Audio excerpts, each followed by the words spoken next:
ये जो माफिया सरगना है बिल्कुल बादशाह की तरह खड़ा है मूंछ उठाकर, और जो हमारे पलटू राम है बिल्कुल चपरासी की तरह हाथ पैर जोड़कर खड़े हैं। और मणिपुर जाने की अब तक इनको फुर्सत नहीं मिली है। जो हम लोग इतिहास में पढ़ते थे कि जब रोम जलता था तो नीरो बंशी बजाता था, वही हाल नरेंद्र मोदी का हो गया। तो नीतीश कुमार में शर्म हया रहती तब ना आरोपों के बारे में सोचती। तो शर्म निरपेक्ष नेता है, शर्म हया को छोड़ चुके हैं, तो इनको कोई फ़र्क नहीं पड़ता जब तक इनकी कुर्सी सलामत है। मैं तो ये मानता हूँ कि जो महामहिम राष्ट्रपति हमारी हैं श्रीमती द्रौपदी मुर्मू, उनको भी इस मामले पर बोलना चाहिए। वो देश की प्रथम नागरिक है, उनकी चुप्पी भी लोगों को अखर रही है, खल रही है। देखिए, बिहार के संदर्भ में तो जो स्थिति खराब है उसके लिए सिर्फ पलटू राम जिम्मेवार हैं, मुख्यमंत्री। और एक आदमी मरता है तो उसके साथ एक उसका पूरा परिवार उजड़ जाता है। तो जो कुछ हुआ कटिहार में बहुत दुर्भाग्यपूर्ण है, ऐसा नहीं होना चाहिए। तो ये जब तक बिहार की जनता इससे बाहर नहीं निकलेगी, जो जात पात पर वोट देने की बात है, तब तक बिहार पर ऐसा ही माफिया राज रहेगा। नमस्कार, मैं विकास सिंह और आप देख रहे हैं देशवा न्यूज। मणिपुर नाम सुनते ही दिल, जहन और दिमाग तीनों को झंझोर देता है, क्योंकि जिस तरीके से मणिपुर पिछले 3 महीने से जल रहा है, उसके बाद तमाम विपक्षी दल ये प्रधानमंत्री पर आरोप लगाते हैं कि अब उनसे देश नहीं संभल रहा है। और उसके बाद बिहार में भी ऐसे कई घटनाएं निकलकर सामने आ जाती है। इस पर बात करने के लिए इस वक्त हमारे साथ अमिताभ कुमार दास हैं, पूर्व आईपीएस हैं। स्वागत है सर आपका देशवा न्यूज़ में। जी धन्यवाद आपका। सर, जिस तरीके से मणिपुर का घटना निकलकर सामने आया, उस घटना को आप एक आईपीएस अफसर रह चुके हैं, 3 महीने से जल रहा है। ऐसा क्या कारण है कि जो प्रधानमंत्री कहते थे कि ना देश झुकने देंगे, जो प्रधानमंत्री कहते थे कि हम बेटी को पढ़ाएंगे लिखाएंगे और आगे बढ़ाएंगे, वहाँ पर बेटियों को नग्न करके घुमाया जा रहा है और प्रधानमंत्री इस पर चुप है? देखिए, बहुत दुर्भाग्यपूर्ण बात है। पहले मैं मणिपुर के बारे में 2-3 पंक्तियों में बता दूं दर्शकों को। ये पूर्वोत्तर भारत का राज्य है और बहुत छोटा राज्य है, अंतर्राष्ट्रीय सीमा से लगा हुआ है, बर्मा से सटा हुआ राज्य है। और मणिपुर के 2 भौगोलिक हिस्से हैं, एक मैदानी हिस्सा है, एक पहाड़ी इलाका है। वहाँ मैदानी हिस्से में मैतेई लोग रहते हैं जो ज़्यादातर हिंदू हैं, और पहाड़ी हिस्से में कुकी लोग रहते हैं जो ज़्यादातर ईसाई हैं। अब पिछले 3 महीने से, यानी मई के महीने से, वहाँ मैतेई और कुकी लोगों के बीच बिल्कुल गृह युद्ध की स्थिति बनी हुई है। और अब तो एक ऐसा वीडियो वहाँ से वायरल हुआ है जिसने पूरे देश को हिला दिया है, जिसमें दिखाया गया कि 2 लड़कियों के कपड़े उतार कर उनको घुमाया जा रहा है।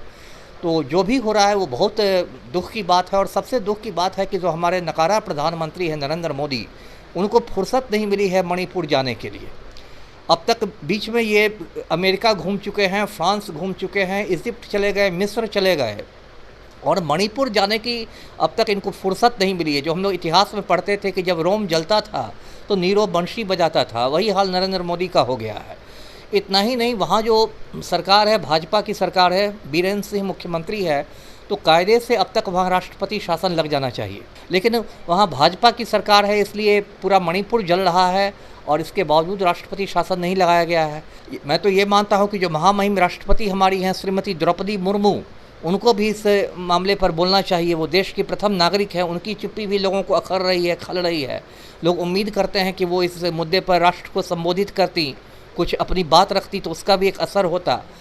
और मणिपुर का जो मुद्दा है वो तो समझिए अब अंतर्राष्ट्रीय मुद्दा बन गया है। अब तो यूरोपीय संसद ने, यूरोपियन पार्लियामेंट ने उस पर चिंता जाहिर की है। देश में तो चिंता है ही। अभी सुप्रीम कोर्ट ने, आज ही सुप्रीम कोर्ट में सुनवाई है 28 जुलाई को, सुप्रीम कोर्ट ने मणिपुर की घटना पर सुओ मोटो कॉग्निजेंस ले लिया है, स्वतः संज्ञान ले लिया है। और सुप्रीम कोर्ट ने कहा कि यदि सरकार एक्शन नहीं लेगी तो हम लोग एक्शन लेंगे। तो ये अपने आप में एक करारा तमाचा है मोदी सरकार को कि सुप्रीम कोर्ट को हस्तक्षेप करना पड़ रहा है। सरकार ऐसी मतलब नकारा हो गई है। एक तो बड़ा फ़र्क है कि मणिपुर में लगातार 3 महीने से स्थिति बहुत ख़राब है, मतलब बेकाबू है। बिहार में भी घटनाएं हो रही, मैंने ये नहीं कहता, यहाँ भी पलटू राम ने बिल्कुल मतलब अंधेर नगरी और चौपट राजा वाली स्थिति है बिहार में, है ना। अभी देखिए, बिहार में पलटू राम ने राजपूत वोट बैंक के चक्कर में आनंद मोहन नाम के खूनी को जेल से छोड़ दिया। सिर्फ छोड़ा ही नहीं, उसको छोड़ने के लिए जेल मैनुअल में संशोधन कर दिया गया। मतलब ऐसा अनर्थ हो रहा है कि एक खूनी की हत्या को छोड़ने के लिए आप राज्य सरकार के कायदे कानून बदल रहे हैं, है ना। अनंत सिंह बेउर जेल में बंद है, वो फ़ोन करके मुख्यमंत्री को गालियां देता है कि मेरी पत्नी नीलम देवी को मिनिस्टर बना दो। तो बिहार में भी बहुत अराजक स्थिति ही है, इसमें कोई दो मत नहीं है। लेकिन बिहार की अराजक स्थिति को दिखाकर मणिपुर की अराजक स्थिति को सही ठहराना भी नहीं होगा सही। बिहार में ही बिजली मांगने गए थे, सीधा सिर में गोली ठोक दी जाती है। नहीं नहीं, बहुत गलत हुआ है। जो आप बात कर रहे हैं वो कटिहार जिले के बारसोई प्रखंड की घटना है। 2-3 दिन पहले वहाँ ग्रामीणों का प्रदर्शन था बिजली संकट को लेकर, गोलियां चली, 3 लोगों को गोली लगी, 2 की मौत हो गई है। तो उसको तो कोई सही नहीं ठहरा सकता। देखिए, हम लोग की जब ट्रेनिंग होती थी आईपीएस की ट्रेनिंग हैदराबाद में, तो हमेशा सिखाया जाता था न्यूनतम बल प्रयोग, और कायदे से पहले आंसू गैस का इस्तेमाल होना चाहिए, उसके बाद लाठियों का, आखिर में गोलियों का। लेकिन यहाँ तो पुलिसकर्मियों का प्रशिक्षण ठीक नहीं है, ट्रेनिंग ठीक नहीं है, इसलिए उल्टी गंगा बहती है। सबसे पहले गोली ही चला दी जाती है, और एक आदमी मरता है तो उसके साथ एक उसका पूरा परिवार उजड़ जाता है। तो जो कुछ हुआ कटिहार में बहुत दुर्भाग्यपूर्ण है, ऐसा नहीं होना चाहिए। सिपाहियों की बहाली होती है, ट्रेनिंग के नाम पर कुछ खाना पूरी होती है और फिर उनको ड्यूटी में लगा दिया जाता है। उनको खुद नहीं पता है क्या करना है क्या नहीं है। मैं वीडियो पर देखता हूँ, अब जो टीयर गैस है, आंसू गैस जो है, कायदे से हम लोग को ट्रेनिंग में सिखाया गया था कि उसको 45 डिग्री ऊपर रख के उसको चलाना है, जिससे कि उसका जो आंसू गैस का गोला है वो जाके भीड़ के पास उड़ता हुआ जाके गिरे। मैं तो देखता हूँ कि ऐसी ट्रेनिंग है कि सिपाही लोग को देखता हूँ मैं, सीधा रख के कोई चला रहा है, कोई नीचे की ओर चला रहा है, कोई अपने ही पास फोड़ रहा है उस आंसू गैस के गोले को। तो ये तो ट्रेनिंग का अभाव है, प्रशिक्षण का अभाव है। बिहार सरकार को ध्यान देना होगा कि भाई ट्रेनिंग जो है बहुत मतलब महत्वपूर्ण चीज़ है, उसी से पूरी बुनियाद रखी जाती है। और जो अप्रशिक्षित लोग यदि पुलिसकर्मी ड्यूटी करेंगे तो ऐसी घटनाएं होती रहेंगी। देखिए, बिहार के संदर्भ में तो जो स्थिति खराब है उसके लिए सिर्फ पलटू राम जिम्मेवार हैं, मुख्यमंत्री। क्योंकि पलटू राम का एकमात्र मतलब एक सूत्री कार्यक्रम है कि हर हालत में कुर्सी से चिपक के रखना है, कितनी बार भी पलटी मार दी जाए कोई फ़र्क नहीं पड़ता। और इसके लिए वो अपराधियों के का भी सहारा लेते हैं। जैसे अभी मैंने आनंद मोहन की बात की, अनंत सिंह की बात की, बड़े बड़े माफिया सरगनाओं को पलटू राम ने सर पर चढ़ा रखा है अपनी कुर्सी बचाने के लिए। तो जब मुख्यमंत्री इस तरह से खुलेआम अपराधियों का संरक्षण देगा तो वैसी स्थिति में तो कानून व्यवस्था का लचर होना बिल्कुल स्वाभाविक है। तो ऐसा क्या प्रूफ है आपके पास में कि आपने ये कह दिया कि एक सीएम है वो एक बाहुबली के कांटेक्ट में है?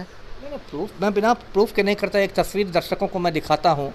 इस तस्वीर में ये अनंत सिंह है जो बिहार का एक खूंखार अपराधी है, माफिया सरगना है, अभी बेउर जेल में 2-2 मामलों में 10-10 साल की सज़ा काट रहा है। और ये हमारे मुख्यमंत्री पलटू राम हैं। और आप दोनों की मुद्रा देखिए, दोनों का बॉडी लैंग्वेज देखिए। जो माफिया सरगना है बिल्कुल बादशाह की तरह खड़ा है मूँछ उठाकर, और जो हमारे पलटू राम हैं बिल्कुल चपरासी की तरह हाथ पैर जोड़कर खड़े हैं। तो यही सुशासन की हकीकत है कि मतलब माफिया जो है वो पूरी तरह सत्ता पर हावी हो गया है। अभी मैं आपको लेटेस्ट खबर देता हूँ, 1-2 रोज़ पहले की बात है। अनंत सिंह ने बेउर जेल से मोबाइल पर फ़ोन करके पलटू राम को गंदी गंदी गालियाँ दी हैं और धमकाया है कि मेरी पत्नी को, नीलम देवी को मिनिस्टर बनाओ, नहीं तो सरकार गिरा दूंगा।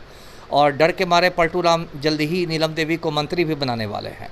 तो आप देखिए, बिहार सरकार का संचालन बेउर जेल से हो रहा है। इससे ज़्यादा दुर्भाग्य की बात और क्या होगी। जेल के अंदर से कोई कैसे फ़ोन कर सकता है सर? जेल में तो फ़ोन अलाउड नहीं रहता है। कानूनन अलाउड नहीं रहता है, लेकिन जब अनंत सिंह हो तो क्या जेल प्रशासन तो बौना हो गया उसके सामने। अभी 1 हफ्ते पहले अनंत सिंह के गुर्गों ने जेल कर्मियों की बहुत पिटाई की है, कक्षपालों की पिटाई की है। इसको लेके बेउर थाना में प्राथमिकी दर्ज हुई है। अनंत सिंह नामजद अभियुक्त है। कायदे से तो अनंत सिंह को तिहाड़ जेल दिल्ली भेज देना चाहिए था, जैसे शहाबुद्दीन को तिहाड़ जेल दिल्ली भेज दिया गया था।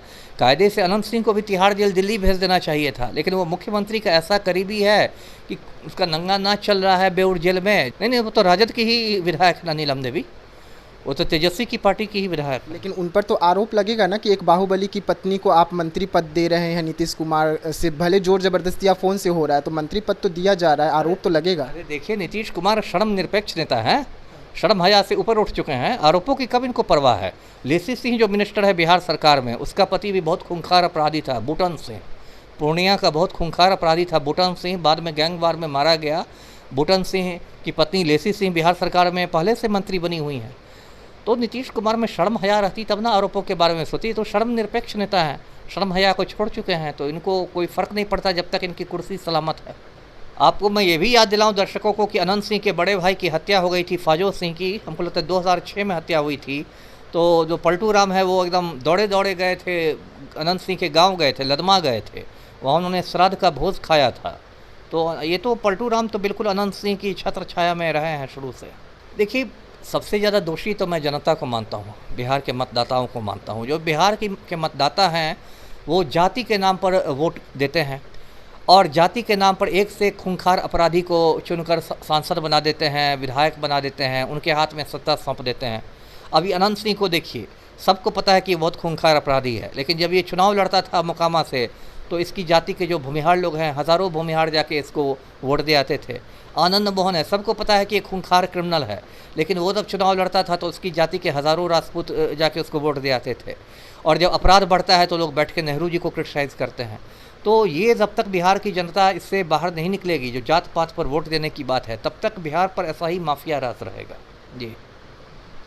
जी हाँ, तो आप सुन रहे थे अमिताभ कुमार दास को, जो पूर्व आईपीएस अधिकारी रह चुके हैं। इनका साफ तौर पे कहना है कि एक राज्य के लिए या एक देश के लिए अगर अच्छा कानून व्यवस्था चाहिए तो आपको एक अच्छा सरकार चुनना होगा, ना कि जब आप वोट देने जाएं तो जाति धर्म देखें। अगर आपको एक अच्छी सरकार चाहिए तभी जाकर आपको एक अच्छा कानून और एक अच्छा सरकार मिलेगा जो आपकी बहन बेटियों की आबरू को बचा सकेगा। फिलहाल देशवा न्यूज़ में इतना ही। देश दुनिया की तमाम खबरों के लिए बने रहिएगा देशवा न्यूज़ में। तब तक के लिए मुझे दीजिए इजाज़त। धन्यवाद।